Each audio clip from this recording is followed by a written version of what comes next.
Hello, I'm going to show you how to check the chicken head at the sill starter and stack joints for bending. Our standard chicken head can withstand 1,400 pounds before it bends. Open the C-beam iteration that you will be analyzing. To check the sill starter, you can check the reaction at the joint where it occurs. My sill starter occurs at joint 1. The corresponding reaction at this joint is 922 pounds. This is below the maximum 400 pounds, so the chicken head is okay. You can make a note of this next to the reaction value.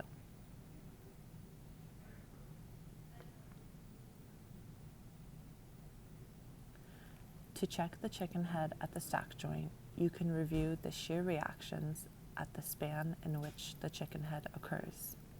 My chicken head occurs at nodes 3 and 5, and therefore I can check spans 3 and 5 for shear.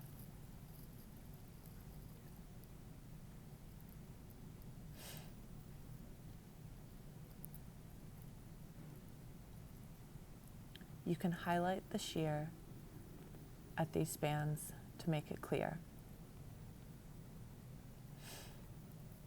These values are lower than the maximum 1,400 pounds, so the chicken head is okay.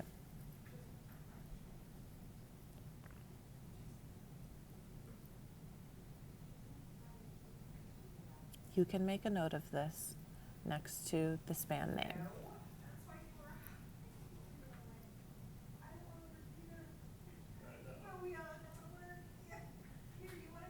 Highlight your results when you are finished.